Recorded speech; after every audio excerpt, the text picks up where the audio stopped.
News nation पर आपके साथ मैं हूं राकेश पांडे। शुरुआत करते हैं बड़ी खबर के साथ। ब्लैक फंगस के खतरे को लेकर जो कि देश में बढ़ता जा रहा है। ब्लैक फंगस के मरीजों की संख्या 9000 के पार हो गई है। दिल्ली में आंतों में ब्लैक फंगस का मामला सामने आ चुका है।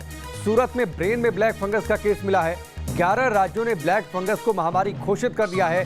ये इस बात की तस्दीक करती है खबर कि ये बीमारी कितनी तेजी से फैल रही है। 11 राज्यों ने ब्लैक फंगस को महामारी घोषित कर दिया है।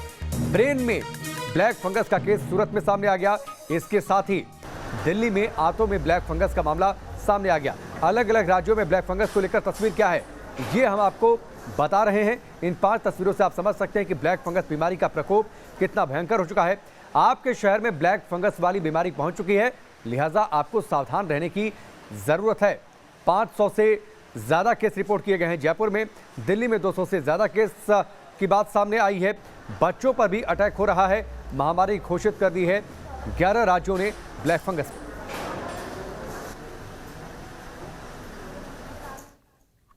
दिल्ली में ब्लैक फंगस का कहर बढ़ता जा रहा है, लेकिन डराने वाली बात यह है कि यहां 2 मरीजों की आंत में ब्लैक फंगस का मामला मिला है।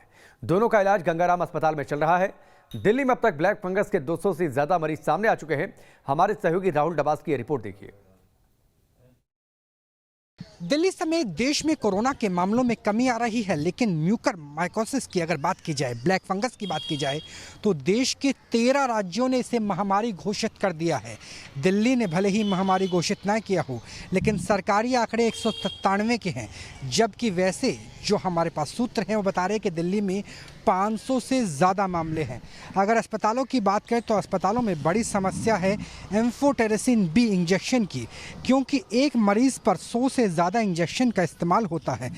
डॉक्टरों की माने तो तकरीबन 25 दिन तक दिन में 5 से 8 इंजेक्शन दिए जाते हैं, यानी 100 से 200 इंजेक्शन सिर्फ एक व्यक्ति के इलाज में इस्तेमाल होते हैं। दिल्ली सरकार का दावा है, जो स्वास्थ्य मंत्री सत्येंद्र जैन, उनका कहना है कि दिल्ली में इंजेक्शन की कमी थी। हम डायरेक्ट खरीद की कोशिश कर रहे थे, लेकिन केंद्र सरकार ने साफ कर दिया कि केंद्र सरकार की तरफ से ही ये इंजेक्शन एम्फोटेरेसिन बी के मुहैया कराए जाएंगे, लेकिन क्रंच बहुत ज़्यादा है। सिर्फ 6 कंपनियां हैं जो इसका उत्पादन करती हैं। फिलहाल उत्पादन काफ़ी कम है। 5 कंपनियों को और लाइसेंस दिया गया है। 2 लाख से ज़्यादा इंजेक्शन आयात किए जाएंगे, फिर भी जो फौरी ज़रूरत है, क्योंकि दिल्ली समेत पूरे देश में 9000 से ज़्यादा मामले हैं और मोर्टेलिटी रेट कोरोना की तुलना में बहुत ज़्यादा है। दिल्ली में 3 सरकारी अस्पतालों के साथ दर्जन भर प्राइवेट अस्पतालों में इलाज चल रहा है, लेकिन एम्फोटेरेसिन बी इंजेक्शन की किल्लत साफ साफ नज़र आ रही है। यही वजह है कि एक आम आदमी पहले महामारी के रूप में कोरोना से पीड़ित था और अब ब्लैक फंगस का शिकार बनता हुआ नज़र आ रहा है। वीडियो जर्नलिस्ट जयराम के साथ राहुल डबास, न्यूज़ नेशन, दिल्ली। दिल्ली में आंतों में ब्लैक फंगस के केस मिलने से डॉक्टरों की चिंता बढ़ गई है। आखिर ब्लैक फंगस इतना खतरनाक क्यों है? क्यों ये सीधे आंत और दिमाग पर अटैक कर रहा है?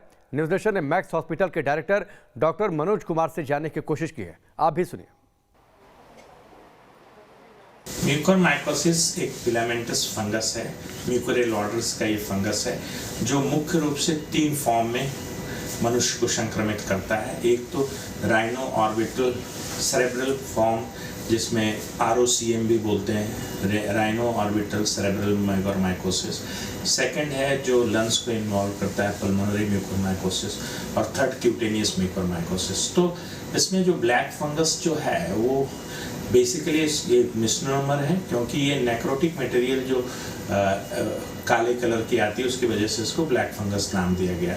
बट कुछ रिपोर्ट्स आए हैं जिसमें ये पेट को भी इन्वॉल्व करता है, गैस्ट्रोइंटेस्टिनल सिस्टम को, खास करके आमाशय, छोटी आंत और बड़ी आंत को करता है। बड़ी आंत में ये अल्सर कर सकता है और वहाँ से पखाने के रास्ते खून का रिसाव भी शुरू हो जाता है। तो ऐसा देखा गया है, कुछ केस रिपोर्ट्स आए हैं, बहुत सारे केस रिपोर्ट्स हैं जिसमें ये माना गया है कि डायरेक्ट GI ट्रैक्ट या खाने का जो सिस्टम है हमारा, गैस्ट्रोइंटेस्टिनल सिस्टम को, उसको भी म्यूकरमाइकोसिस प्रभावित करता है। दूसरी इंपॉर्टेंट चीज़ है कि सबसे इंपॉर्टेंट रिस्क फैक्टर जो सामने आया है वो है diabetes, uncontrolled diabetes, non judicious use of steroids and compromised immunity. ये 3 चीज़ें बेसिकली रिस्क फैक्टर है म्यूकरमाइकोसिस के लिए। दिल्ली में ब्लैक फंगस के साथ साथ व्हाइट फंगस के मामले भी सामने आने लगे हैं। बताया जा रहा है कि व्हाइट फंगस बीमारी ब्लैक फंगस से ज्यादा खतरनाक है क्योंकि ये सीधा फेफड़ों पर अटैक करता है। हमारे संवाददाता राहुल डबास की रिपोर्ट देखिए। म्यूकरमाइकोसिस यानी ब्लैक फंगस से भी ज़्यादा खतरनाक है कैंडिडिया फंगस यानी वाइट फंगस। वाइट फंगस और ब्लैक फंगस दोनों के मरीज मिल रहे हैं। ब्लैक फंगस की बात करें, देश में 9000 से ज़्यादा, दिल्ली में भी बड़ी संख्या में मरीज मिल रहे हैं और जहां मौजूद है गुरु तेग बहादुर अस्पताल, इसके अलावा LNJP और Rajiv Gandhi super speciality hospital, 3 dedicated hospital कर दिए हैं दिल्ली सरकार ने जहां पर ब्लैक फंगस का इलाज हो रहा है। इसके अलावा बहुत से निजी अस्पतालों में इलाज किया जा रहा है कि जो वाइट फंगस है वो ज़्यादा खतरनाक है। वो ज़्यादा खतरनाक इस लिहाज से है क्योंकि वाइट फंगस के ज़्यादातर शिकार जो व्यक्ति होते हैं उन्हें वही सिम्टम होते हैं कैंडिडिया इन्फेक्शन जिसे कहा जाता है, जो आमतौर पे कोरोना में होते हैं। ब्लैक फंगस में तो त्वचा का रंग काला हो जाता है, काले कलर का द्रव निकलता है, लेकिन वाइट फंगस में ऐसा नहीं होता। सीधा लंग्स में अटैक करती है और लंग्स में अटैक करने के बाद जो सिम्टम है वो दम फूलने वाले होते हैं।